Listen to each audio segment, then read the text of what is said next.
दोस्तों, भारत ने अपने दुश्मन चीन को सीमा पर कंट्रोल करने के लिए सारे इंतजाम किए हैं। वहीं अब चीन को आर्थिक चोट देने की भी भारत जोरों से तैयारी कर रहा है। इसके लिए भारत ने अपने नए मास्टर प्लान को अंजाम देना शुरू कर दिया, जिससे विदेश की कंपनियां चीन को छोड़कर भारत में आने की तैयारी कर रही हैं, जिसके बाद चीन से मैन्युफैक्चरिंग हब का खिताब जल्द ही छिन जाएगा और ये ताज भारत के सिर पर विराजमान हो जाएगा। भारत के इस मास्टर प्लान को लेकर चीन की नींद उड़ने लगी है, वो चाहकर भी कुछ नहीं कर पा रहा। तो चलिए जानते हैं आखिर क्या है भारत का ये मास्टर प्लान, कैसे भारत दुनिया का सबसे बड़ा मैन्युफैक्चरिंग हब बनने की तैयारी कर रहा है। तो दोस्तों, इस वीडियो को बिना स्किप किए आप अंत तक जरूर देखिएगा। दोस्तों, चीन की बढ़ती मनमानी अब उस पर भारी पड़ रही है। उसने पूरी दुनिया में राज कायम करने के लिए सारी हदें पार कर दी हैं। उसकी बढ़ती मनमानी के चलते दुनिया की दिग्गज कंपनियों ने अपने हाथ यहां से खींचना शुरू कर दिया। इसके साथ ही चीन और अमेरिका के बीच तनाव भी लगातार बढ़ता जा रहा है, जिसके कारण भी यहाँ की कंपनियां चीन में काम नहीं करना चाहती। इसके अलावा चीन में कोरोना महामारी की मार अभी भी देखने को मिल रही है। यहाँ लंबे लॉकडाउन की वजह से विदेशी कंपनियों को काफी नुकसान हो रहा है।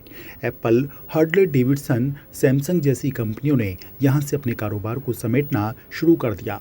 अब वो चीन को छोड़कर ऐसी जगह की तलाश कर रही हैं जहां उन्हें अपने प्रोडक्ट की मैन्युफैक्चरिंग का अच्छा खासा मार्केट मिल सके। इसके साथ ही वो चीन के आसपास ही ऐसी जगह की तलाश कर रही हैं। इन सभी स्थितियों को देखते हुए ज्यादातर कंपनियों को भारत सबसे बेस्ट ऑप्शन नजर आ रहा है। उन्हें भारत की सारी कंडीशन उनके मुताबिक नजर आती हैं। वहीं भारत के लिए भी ये किसी गोल्डन चांस से कम नहीं। वो इसी कोशिश में लगा है कि कैसे इन कंपनियों को अपने देश में बुलाया जाए। इसे ध्यान में रखते हुए भारत सरकार ने एक योजना की शुरुआत की है, जिसका नाम है गति शक्ति योजना। ये केंद्र सरकार का मल्टी मॉडल कनेक्टिविटी के लिए नेशनल मास्टर प्लान है। सरकार के मुताबिक ये योजना भारत के इंफ्रास्ट्रक्चर के लिए गेम चेंजर साबित होगी।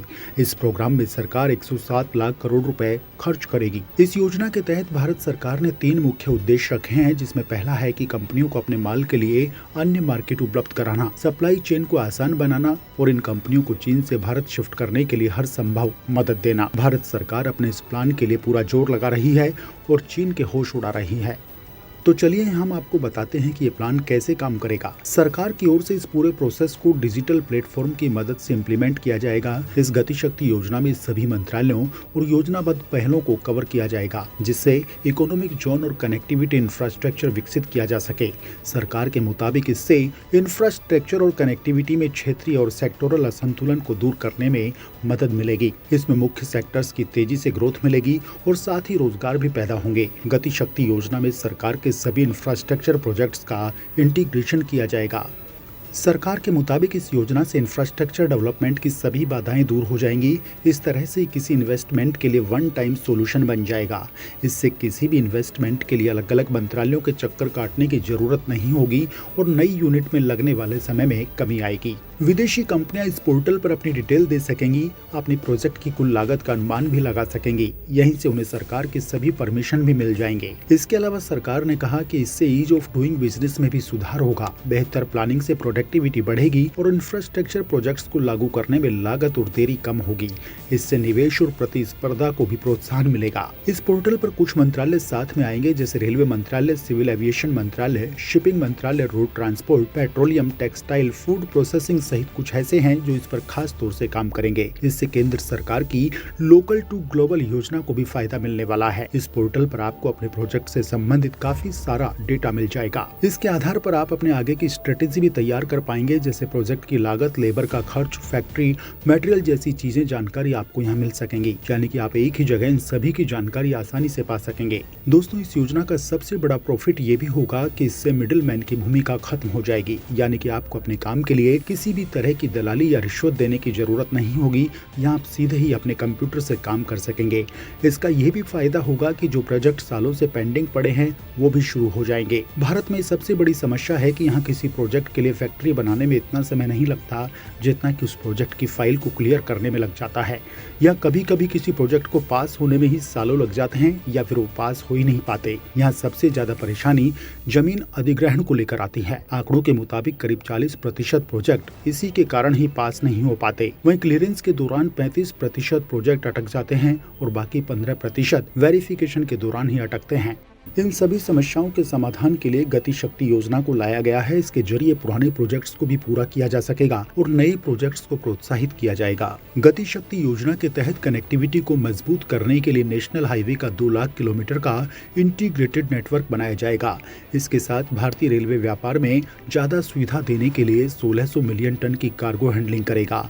इसके अलावा वन सिटी वन ग्रिड के लक्ष्य को हासिल करने के लिए 35,000 किलोमीटर में गैस पाइपलाइन का नेटवर्क बिछाया जाएगा। इस योजना में भारतमाला, सागरमाला पोर्ट्स, उड़ान, इकोनॉमिक जोन, रेलवे जैसे इंफ्रास्ट्रक्चर की योजनाएं कवर होंगी। योजना के अगले चरण में सोशल इंफ्रास्ट्रक्चर जैसे अस्पताल, यूनिवर्सिटी का इंटीग्रेशन किया जाएगा। साथ में एयर कनेक्टिविटी को बढ़ाने के लिए 220 एयरपोर्ट, एयरड्रम और एयर स्ट्रिप बनाए जाएंगे। सरकार के मुताबिक इस योजना के तहत 11 इंडस्ट्रियल कॉरिडोर की स्थापना की जाएगी, जो कुल 25,000 एकड़ के क्षेत्र में बनेंगे। इस योजना से न सिर्फ भारत की कंपनियों को फायदा मिलेगा, बल्कि बाहर से आने वाली कंपनियां भी इससे प्रभावित होंगी।